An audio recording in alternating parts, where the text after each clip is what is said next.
හරි. හරි හැමෝම ඉන්නවා බලමු.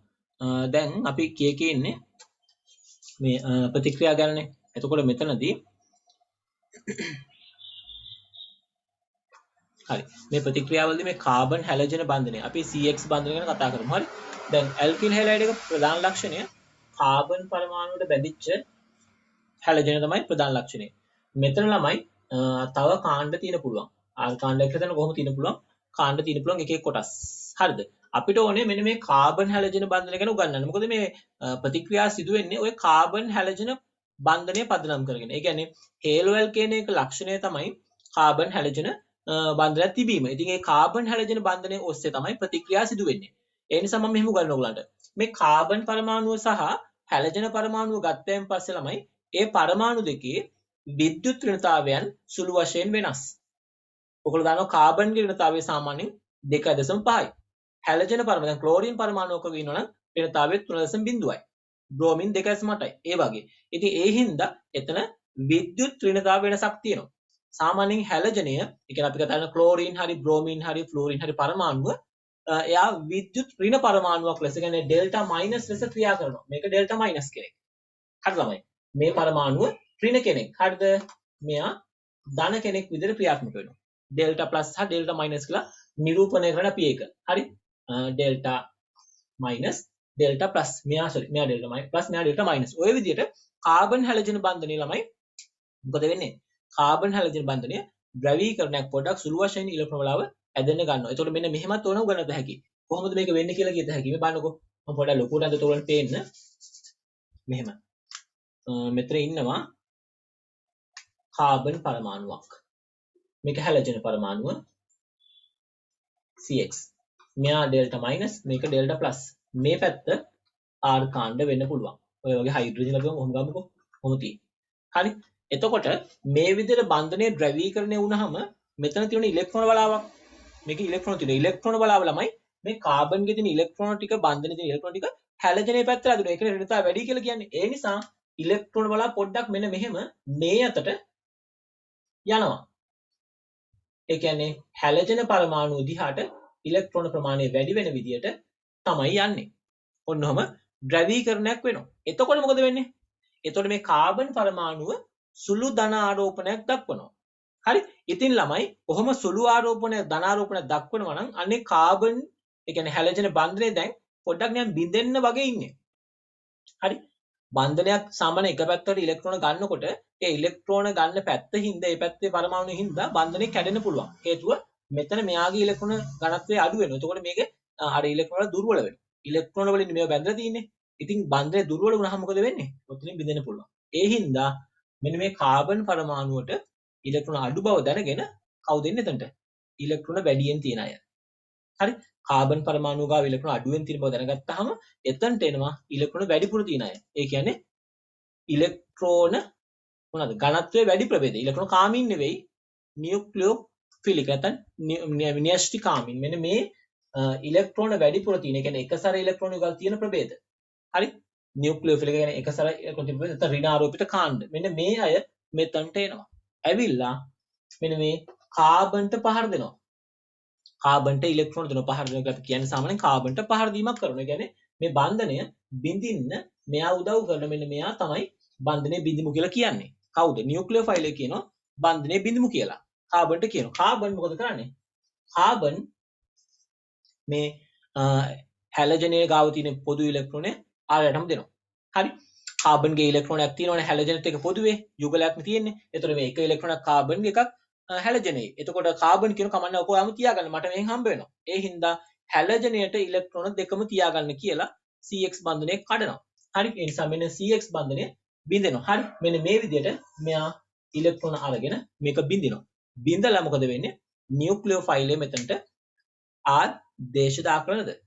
නියුක්ලියෝෆයිලය ආදේශ කරගන්නවා. ඒ කියන්නේ හැලජනය වෙනුවට නියුක්ලියෝෆයිලය සම්බන්ධ කරගන්න. උතර මෙන්න මෙහෙම ප්‍රතික්‍රියාවක් තමයි අපි අන්තිමේ දකින්නේ.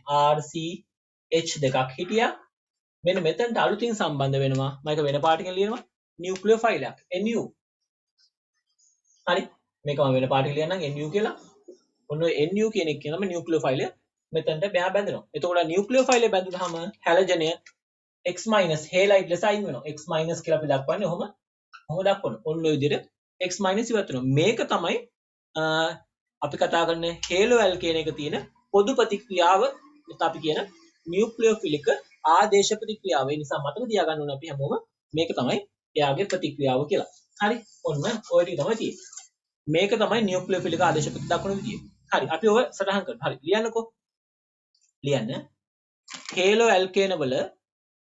හේලෝ ඇල්කේන වල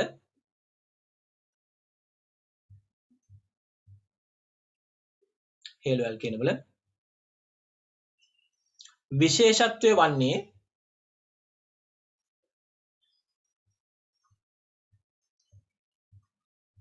එහි පවතින CX එහි පවතින කාබන් හැලජන CX බන්ධනයයි.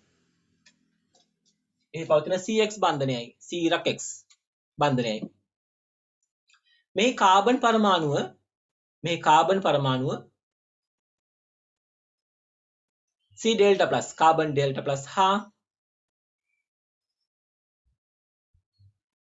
මේ කාබන් පරමාණුව C delta plus හා X පරමාණුව X delta minus ලෙස ද්‍රවීකරණය වී පවතී.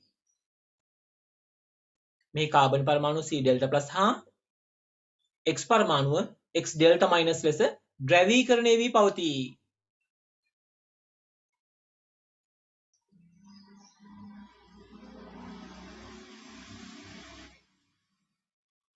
මේ හේතුව නිසා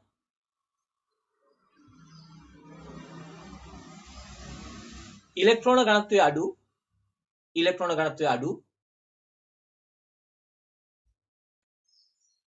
කාබන් පරමාණුවට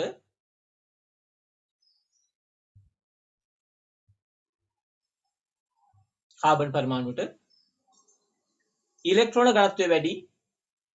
ඝනත්වය වැඩි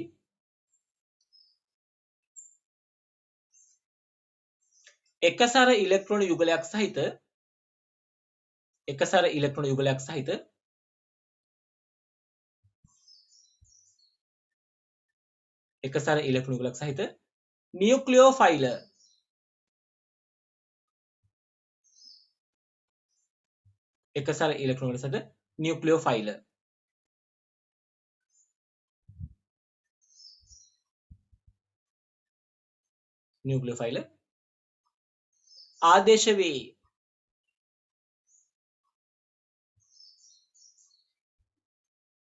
නියුක්ලියෝෆයිල ආදේශ වේ.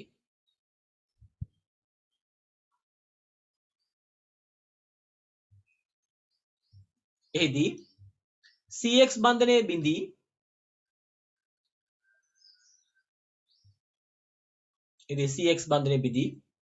X minus අයන ඉවත් වේ.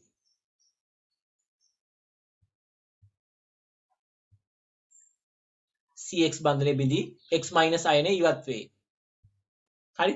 වෙන පාඩක ලියාගන්න. මේ අනුව හේලෝ ඇල්කේන වල ලාක්ෂණික ප්‍රතික්‍රියාව වන්නේ හේලෝ ඇල්කේන වල ලාක්ෂණික ප්‍රතික්‍රියාව වන්නේ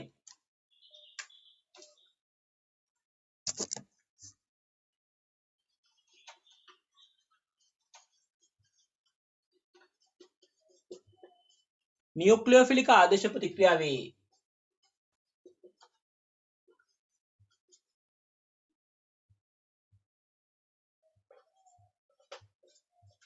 හරි. එක අපි SN කියලා දානවා. SN නියුක්ලියෝෆිලික් සබ්ස්ටිටියුෂන් කියන එක. SN කියලා කියන්නේ ආදේශය. S කියලා කියන ආදේශය. N කියලා කියන්නේ නියුක්ලියෝෆයිල්. හරි. නියුක්ලියෝෆිලික් සබ්ස්ටිටියුෂන් කියන එක SN කියලා ලියනවා. හරි. නියුක්ලියෝෆිලික ආදේශ ප්‍රතික්‍රියා ලෙස දක්වයි. හඳුන්වයි නැත්නම් හරි. මේක ලියන්න. මේක ගානට අඳගෙන ලස්සනට මේක ලියා ගන්න. පොදු ප්‍රතික්‍රියාව මේ තුනේ නියුක්ලියෝෆයිලක් ආදේශ වෙන විදිය.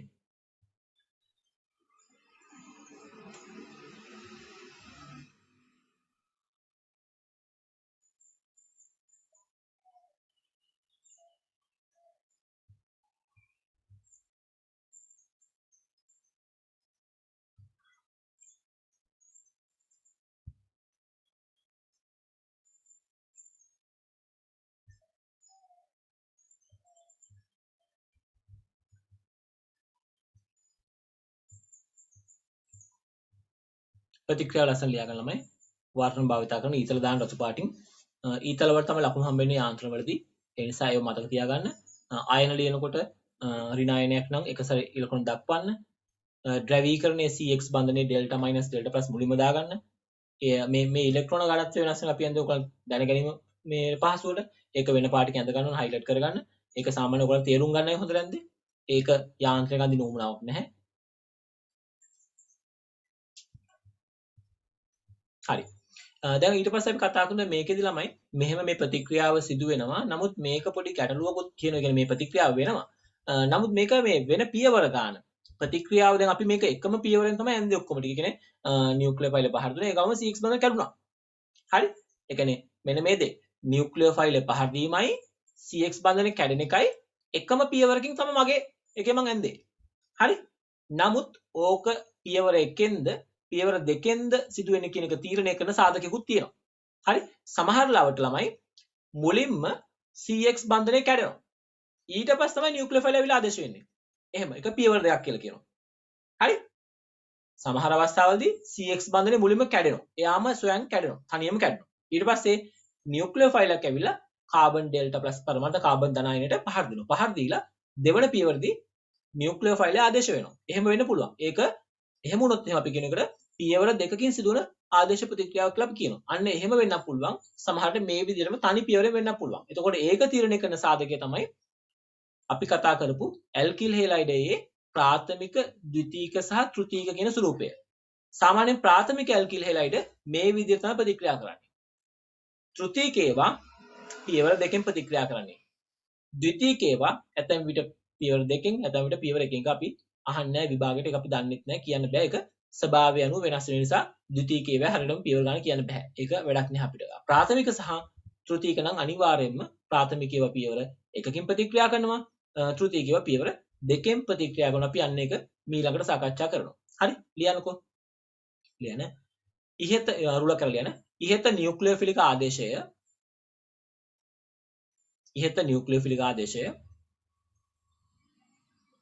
තනි පියවරකින් සිදුවන්නේ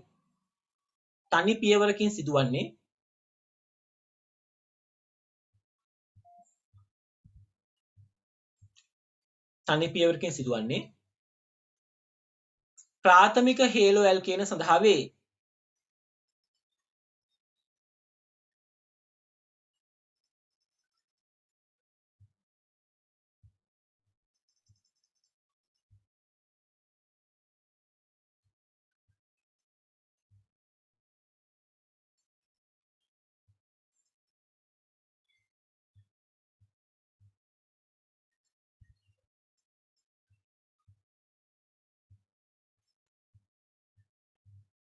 ප්‍රාථමික හේලෝ ඇල්කේන සඳහා වේ.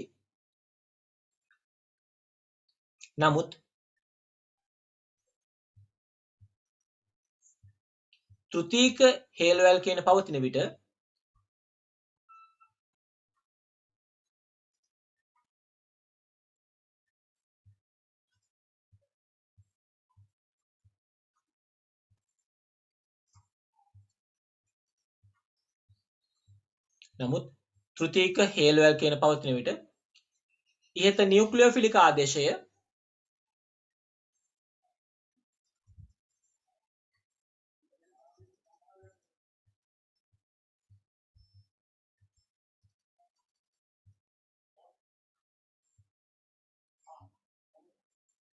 පියවර දෙකකින් සිදුවේ.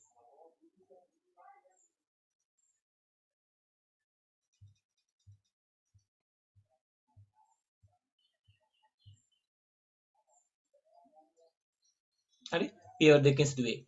ඊට පස්සේ ඊළඟ උඩ යන තවද ද්විතීක හේලෝ ඇල්කේන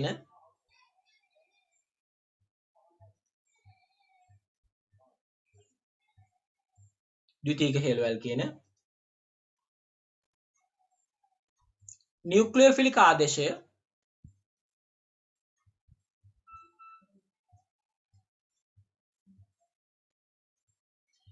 පියවර එකකින් හෝ පියවර දෙකකින්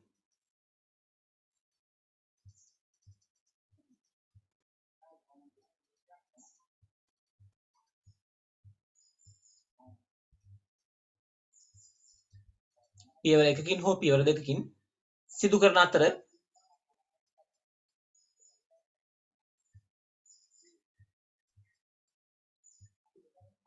එය පුරෝකථනය කළ නොහැක.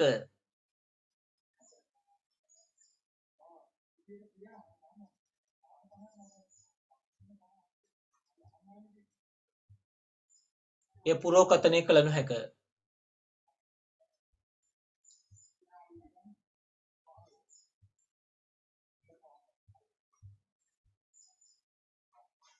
හරි.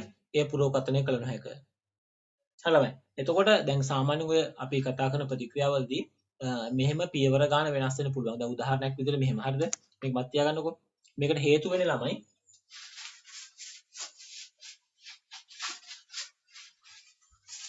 දැන් අපි තෘතික කෙනෙක් සලකමුකෝ. තෘතික එක්කෙනාගේ වෙනස මොකක්ද කියලා දෙන්න අපුණාට. දැන් තෘතික වුණොත් එහෙම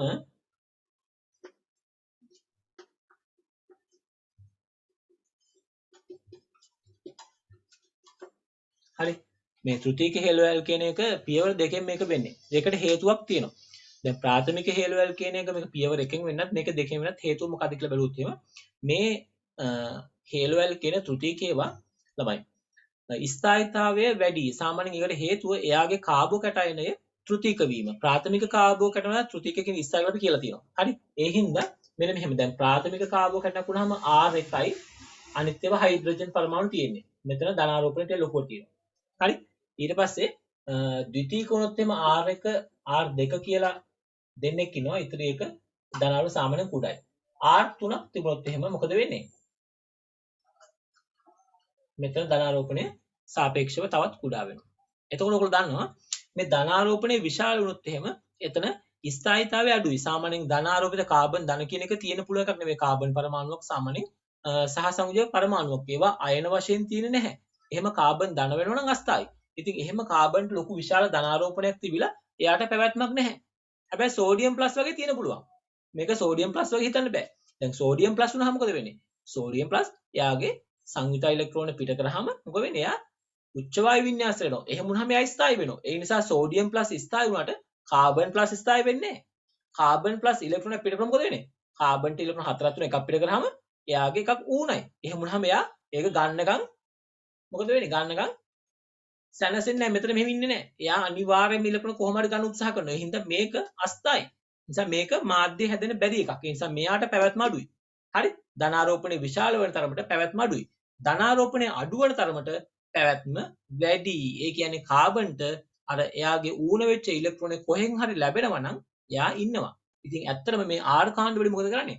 R කාණ්ඩ වලින් ඉලෙක්ට්‍රෝන පොඩක් ෂෙයා කරනවා. R කාණ්ඩ වල තියෙන ඉලෙක්ට්‍රෝන බාන්ධන දිගේ කාබන්ට එවනවා.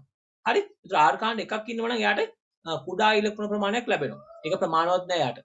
හරි? R කාණ්ඩ දෙකක් ඉන්නකොට ඒ දෙකේම තියෙන ඉලෙක්ට්‍රෝන කාබන් පරවට එනවා. ඒ හින්දා පොඩ්ඩක් තව ධනාරෝපණය අඩු වෙනවා. හරි? R කාණ්ඩ තුනක් ඉන්නොත් මොකද වෙන්නේ? R කාණ්ඩ දෙකක් ඉන්නොත් ඔහොමයිනේ. R කාණ්ඩ තුනක් හිටියොත් එහෙම ඒක තව ටිකක් වැඩි වෙනවා. ඒ කියන්නේ ඉලෙක්ට්‍රෝන ලැබෙන ප්‍රමාණය වැඩි. එහෙම වුණාම මොකද වෙන්නේ? ළමයි එතකොට කාබන්ට ඉලෙක්ට්‍රෝන තුන් පැත්තකින් හම්බ වෙනවා. අන්න එයා ස්ථායි. ඒ නිසා කාබෝ කරන ස්ථායීතාවය මෙයාට වඩා මෙයා ස්ථායි කියලා අපි දන්නවා. ඒ හින්දා අපි මේ කලින් කියලා දුන්නා. ඒ නිසා ඔන්නෝම කාබෝ කැටයන ස්ථායීතාවය හරහා තමයි මේක පැහැදිලි කරන්නේ. හරි? ඊට පස්සේ යටින් රුල කරලා ලියන. මෙලෙස හේලවැල් කියනවල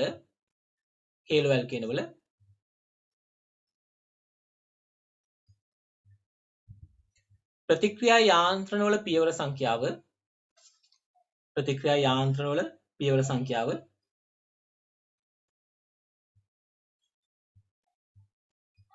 පියවර සංඛ්‍යාව වෙනස් වන්නේ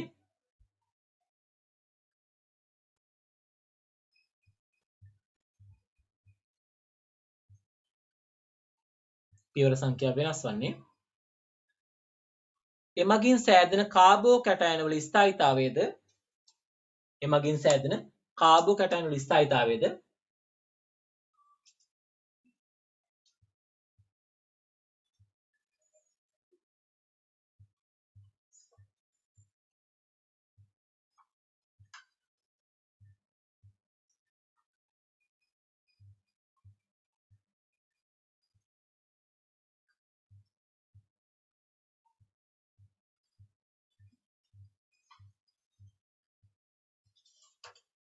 පහත පරිදි වැඩි වෙන බැවිනි. පහත පරිදි වැඩි වෙන බැවිනි. හරි මේක ලියන්නකෝ. අපි මේ කලින් කතා කරලා තියෙන්නේ ඇල්කින පාඩමේ. ඒ නිසා මම පොඩක් අඩුවෙන් ගොඩාක් ලොකුට කියන්නේ නැහැ. නමුත් මතක් කරනවා ආයෙසරයක්. මේකේ ධනාරෝපණය ලොකුයි. මේක කුඩායි. මේක ගොඩාක් කුඩායි. එහෙම තමයි අදලා තියෙන්නේ. හරි ඒ නිසා ධනාරෝපණය එන්නේ කුඩා වෙන තමයි අද ගන්න තමන්ගේ රූපේ. හරි ඒක මත තියාගන්න. හරි අඳින්නකෝ ස්ථායීතාවය.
හරි ළමයි.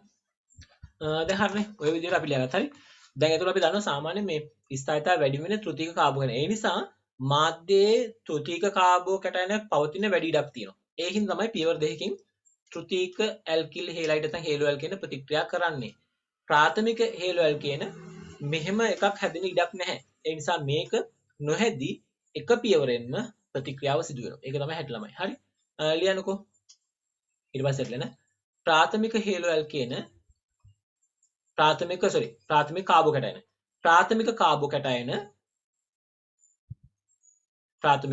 කැටයන ස්ථායීතාවයේ අඩු නිසා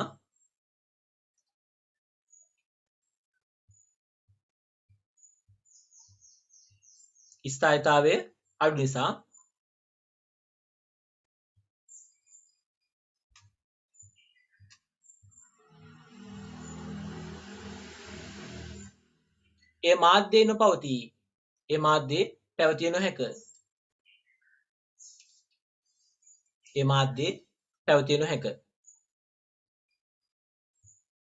එම නිසා ප්‍රාථමික හේලෝ ඇල්කේන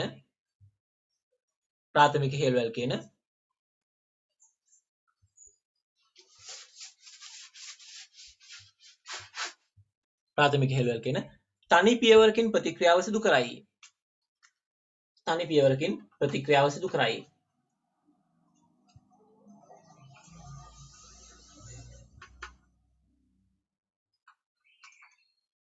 තනි පියවරකින් ප්‍රතික්‍රියාව සිදු කරයි. හරි.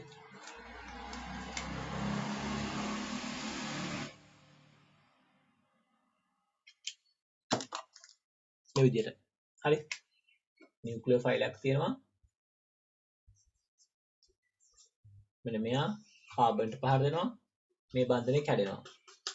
එක පියවරකින් වෙනවා. වෙලා මෙන්න මෙහෙම ඵලය බවට පත් වෙනවා. ආය අඳින්න කලින් එකම හරි x - ඉවත් වෙනවා. නියුක්ලියෝෆයිලය සම්බන්ධ වෙනවා. හරි. ඕක තමයි තනි පියවර ප්‍රතික්‍රියාවක්. මේ තියෙන ප්‍රාථමික හෙළවල් කියන්නේ. හරි.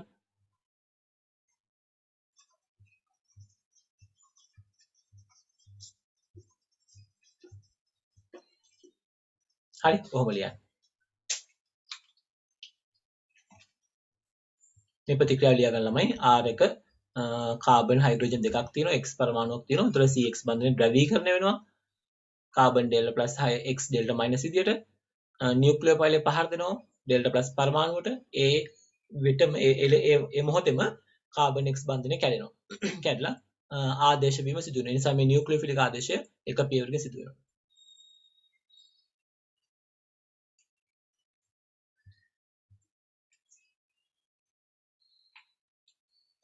ඊට පස්සේ ලියන්න නමුත් යටින් ලියන්න නමුත් තෘතීක හේලවැල් කියන තෘතීක කාබෝකැටයන නමුත් තෘතීක කාබෝකැටයන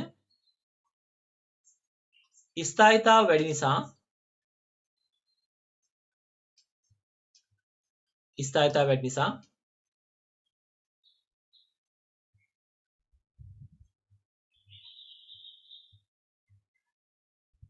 තෘතීක හේලවැල් කියන ස්ථායීතාව වැඩි නිසා ඒවා මාධ්‍යයේ ස්ථායීව පැවතිය හැක. ඒවා මාධ්‍යයේ ස්ථායීව පැවතිය හැක.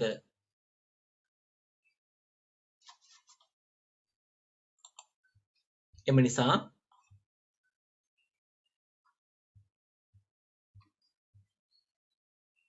තෘතීක හේලවැල් කියන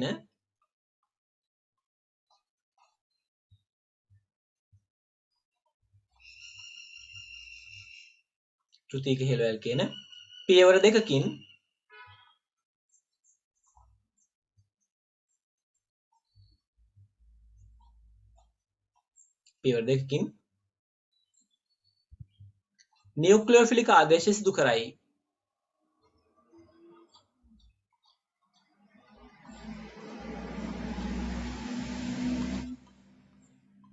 නියුක්ලියෝෆිලික් ආදේශය සිදු කරයි.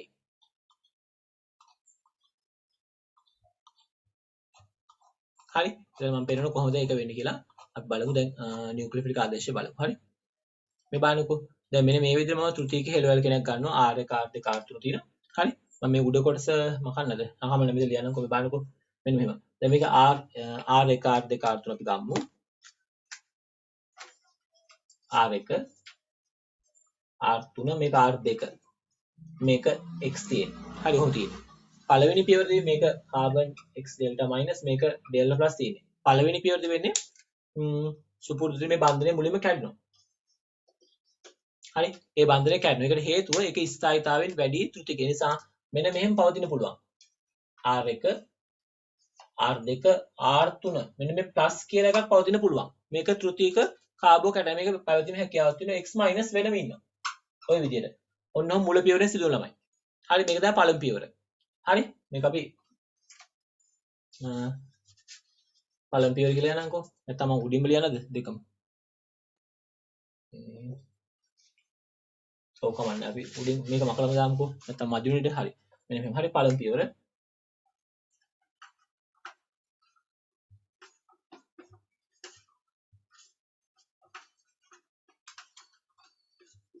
මේක ඩෙල්ටා මයිනස් මේක ඩෙල්ටා ප්ලස්. මොන පළවෙනි පියවරදී වෙන්නේ ළමයි මේ බන්ධනය මෙතනින් කැඩෙනවා.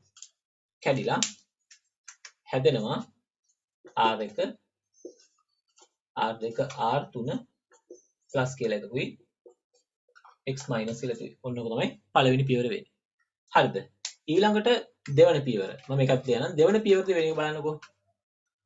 දෙවන පියවරේදී දැන් අපි ගාව හැදිච්ච තියෙනවනේ මේ කාබෝකැටයනයක් ධනායනයක් තියෙනවනේ. ඒ ධනායනයට නියුක්ලියෝෆයිලයක් අලුතින් පහර දෙනවා. හරි. මේ නියුක්ලියෝෆයිලය යටින් මම අඳිනවා. ඒ නියුක්ලියෝෆයිලය ළමයි ඊළඟට තමයි පහර දෙන්නේ. මෙන්න මෙයා මෙතනට පහර දෙනවා.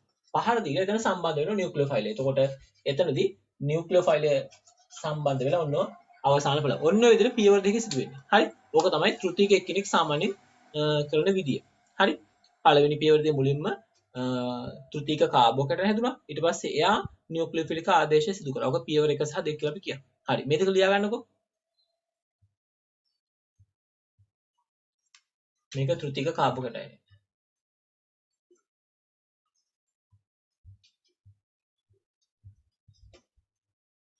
හරිද? ත්‍ෘතික කාබෝ කැටයන්. හරි. ලියා ගන්නකො ළමයි. පියවර 1 2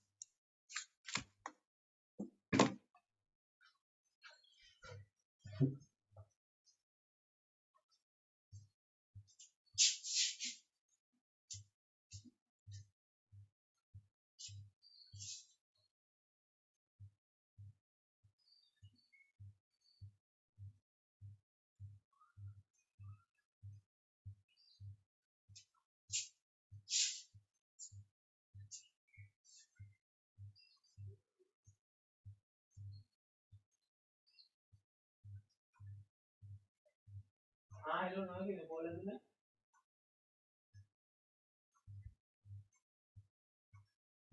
oh hello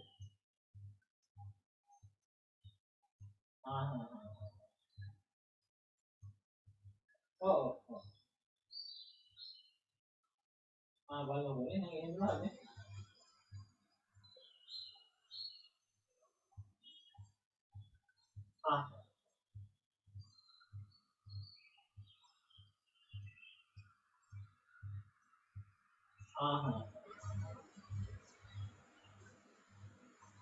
අපේ නෙවෙයි විදිහට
හස්පිටල් ගියාට එදාට බලන්න බෑ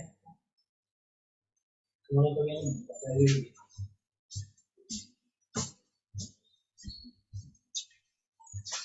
හරි පියවර දෙක ලියාගත්තනේ හරි එතකොට මේක මේ පළවෙනි පියවරේ මේක වෙනවා මුලින්ම කියන්නේ කාබෝ කන හැදෙනවා ඊට පස්සේ ඒක පැවතිලා මාධ්‍ය තියෙන පුළුවන් ටික වෙලාවක් ඊට පස්සේ නියුක්ලියෝෆයිල පහර දෙලා ඒකට සම්බන්ධ වෙලා අවසානයේ ඵලය ලැබෙනවා ඒක තමයි වෙන්නේ හරි ඔය විදිහට හරි කොහොම තමයි සාමාන්‍යතර ප්‍රතික්‍රියා අපි වර්ගීකරණය කරගන්නේ එතකොට ළමයි දැන් එතකොට නියුක්ලියෝෆයිල කියන එක ඒකත් වර්ගීකරණය කරනවා නියුක්ලියෝෆයිල ගොඩක් තියෙනවානේ එතකොට නියුක්ලියෝෆයිල කොහොම ප්‍රතික්‍රියා කරත් ප්‍රාථමිකයේවට පියවරෙන් ප්‍රතික්‍රියා කරනවා තෘතීකයේවට පියවර දෙකෙන් ප්‍රතික්‍රියා කරනවා ද්විතීයිකයේවට පියවර ගාන කියන්න බෑ. ඒ නිසා ඒ වගේ ඒවා යාන්ත්‍රෝපකරණ අහන්නේ නැහැ. ඇහුවොත් එහෙම ඔයගොල්ලෝ කැමති පියවර ගානකින් ලියන්න. ඒ ලකුණු හම්බ වෙන දෙකටම. හරි. සාමාන්‍ය ප්‍රාථමිකයවට නම් අනිවාර්යයෙන්ම පියවර 1යි. තෘතීයිකයට අනිවාර්යෙන් පියවර 2යි. අනිත් එකට අනිවාර්ය නැහැ. එච්චරයි. හරි අපි බලමු. හරි. ඊට පස්සේ අපි ලියන්න. රුලර් කරලා ලියන්න. මෙලෙස හේලෝ ඇල්කේන වලට ආදේශ වන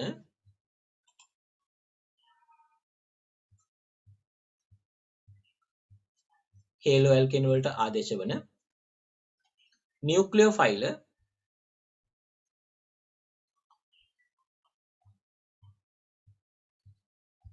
එකසර ඉලෙක්ට්‍රෝන යුගල් සහිත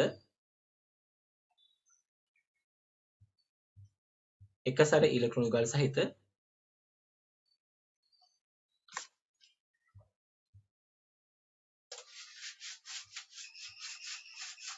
එකසර ඉලෙක්ට්‍රෝන යුගල් සහිත අණු හෝ අයන වේ.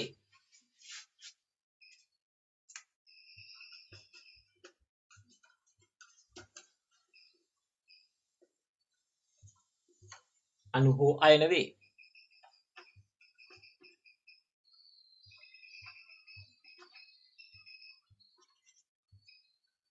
මේවා පහත පරිදි වර්ගීකරණය කළ හැක.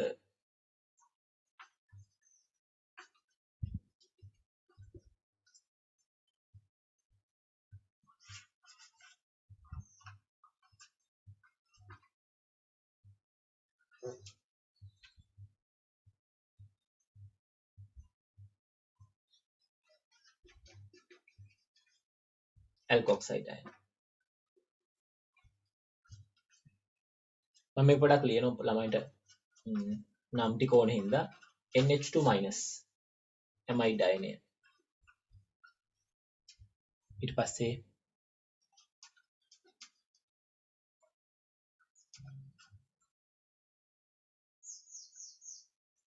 කාබයිඩ් අයනය.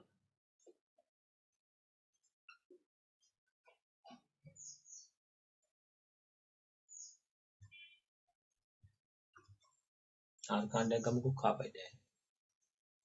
කොහොමද තමයි තියෙන්නේ. CN- වගේ තියෙන සයනයිඩ්. මේක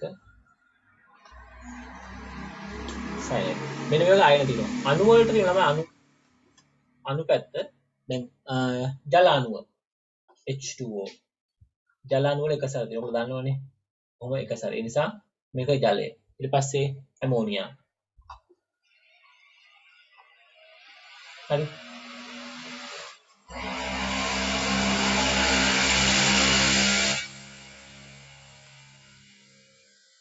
මේවා ගන්න පුළුවන්. තව RNH2 ඇමීන.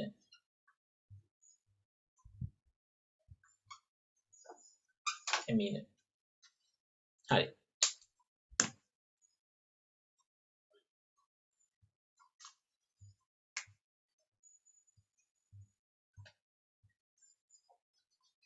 මේක ලියා ගන්නකො. ඇමීන්. හරි.